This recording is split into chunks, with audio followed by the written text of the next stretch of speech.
Alright, I'm going to give you the rankings, then give you the main themes, then justify my rankings from fourth to first place in terms of those main themes we established. In fourth place, we have closing government. In third place, we have opening government. In second place, we have closing opposition. And in first place, opening opposition.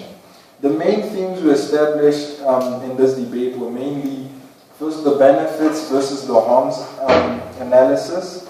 There was the theme of the influence on the child, the influence on the teachers and the school body, and the education of this child. Right.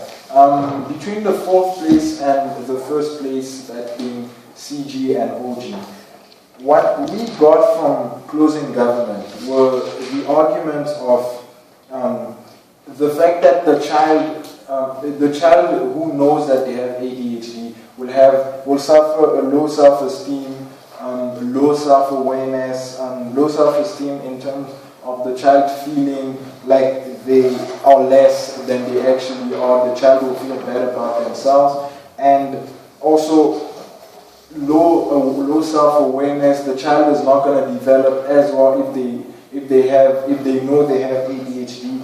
There was a touch on how not every school is equipped to deal with this, the deprivation of education, and because of this, if we let the child know, the school know about this, then the child might not be accepted into these schools, and therefore they'll be deprived of the education they need. The child will suffer a lot of bullying from their peers, and this will influence the self-esteem of the child. What we felt was flawed in these arguments were, firstly, it seemed like we were operating under the assumption that if the child doesn't know they have ADHD, then they're not going to experience the effects of ADHD. In your arguments such as, and we found this evident in arguments such as, if the child doesn't know, then they will do better at school and socially. And we felt like there wasn't analysis on why it is that not knowing will help them perform better, because that's simply not dealing with the issue. And this was made very evident when the closing opposition rebutted you guys by saying that whether the child knows or doesn't know doesn't at all change the fact that the sickness is there. We felt like on that front there was a lack of analysis in terms of why it's better for the child, why the child will be better off not knowing. And also on your deprivation of education, we felt was well rebutted by the opposition side in saying that the schools are equipped with psychologically trained teachers to deal with these things, and that government does put in place regulations and provisions for special needs kids. Why? And we placed opening government above you guys because their arguments we found were more compelling to the case in terms of how if the child now knows they have ADHD, first of all, they put less pressure on themselves to excel. The child starts slacking in school just because they have ADHD, and that's going to be their reason for everything. And also the child, the points of the low self-esteem and how the child is going to be sidelined in society and treated differently, and that they don't want the child to be treated differently. They wanted the child to be as normal as possible. And also they had the argument of how the teachers don't necessarily know how to handle this, know how to handle kids with this disability. And we felt like their intake on the debate was a lot more persuasive to the case than closing government.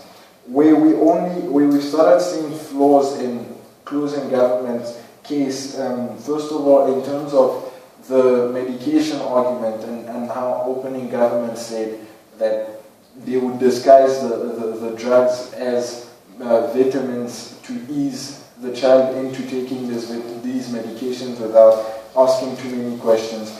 we felt was well rebutted by closing opposition's extension on the medication and the types of levels they are with this disease, in saying that it's not one set case of ADHD. There are certain levels, and these levels require different ways of taking medication. Some don't need you to take medication, some need you to take a lot of medication. And so if we don't let the child and the schooling body know this, and we just let the kids take them as vitamins, then we see a danger in cases where the child now decides to distribute these vitamins to other kids, not knowing what they're really for, endangering other kids' lives. Also, if the child decides not to take them or overtake them because it's just vitamins, then we endanger the child's lives. This was almost rebutted by the closing government in saying that the child is not responsible for their intake on the medicine. But we felt this went back to closing opposition when they said that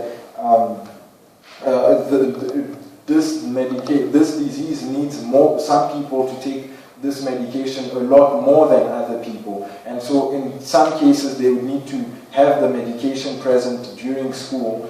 And if the medication is there and the teachers don't know that medication is for this, the kid doesn't know, no one knows, then the distribution can be easily done. This endangers other people's lives. And we felt that was a good take on that argument. And also on the extension about more analytical of OO's extension, about how the teachers are not only compassionate beings towards the student, but they're also psychologically trained to deal with things like this. So it's part of the way they were made to be teachers, and we felt that took the argument of the teachers not being able to properly deal with the issues argument. They had other arguments such as this will deny the child a chance to learn how to control this disease, which is a more an analytical extension on opening opposition's case. But I felt they took it further is in talking about the dependency on the drug.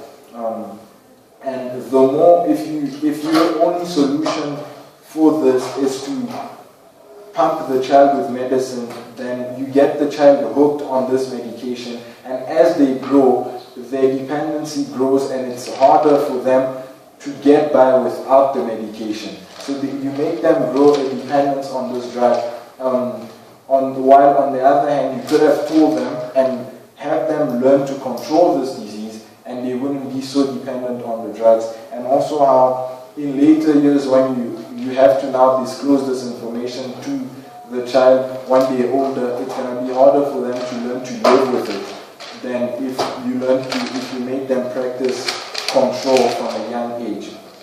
So on those arguments, we felt that they were more compelling than the opening government. Why we then placed the opening opposition above closing opposition is because we felt that most of these pertinent points had already been well established by the opening opposition. In saying, first of all, that if the child doesn't know what's wrong with the child, with him or herself, then the child just grows up feeling different for no good reason, no understanding on their part about why they like this, and they just feel unintelligent and unable to concentrate, very jumpy, and they don't understand why it is that they are like this. If you let them know, then you give them the chance to deal with this. It will, knowing that they're at a disadvantage, will incentivize them to deal with this matter, to work harder than everyone else, because now they know why they have to do this. This was a clash with your case about how if they know, then they're going to feel less compelled to do this. And we felt they won this argument because it tied in well with the fact that they have other bodies such as teachers and parents that are going to help them make the most of what they have and work harder. the whole prevention is better than cure thing. The argument was also already established in the opening half, and the point about how control needs to be learned in an early age so that it becomes easier for them to live with it the older they grow. And also the point about the relationship with the family. The child is going to lose this trust factor with the parents if they find out later that they had this disease and they were not told. And the teacher relationship, on how, first of all, the teachers are compassionate with this, are compassionate beings. And so in a way, they're already equipped to deal with special needs kids. And also the fact that the child spends most of the time at school. So they're going to need to be, because they spend most of the time at school, we need them to understand what's going on, and the teachers, because like Alay said, if the teacher doesn't know, then the teacher just feels like the kid is not, is being silly. And this makes them pick more on the kid because they don't know what's actually wrong with this child. We felt like a lot of the main points had already been well established, and the closing opposition's case wasn't enough to go above what they had already mentioned. Where we did credit you guys on the extension was on the medical analysis on this, and also on further analyzing why it is that teachers are able to deal with this. But holistically, we felt like the arguments of the opening opposition were more persuasive and more in touch with the debate than your case.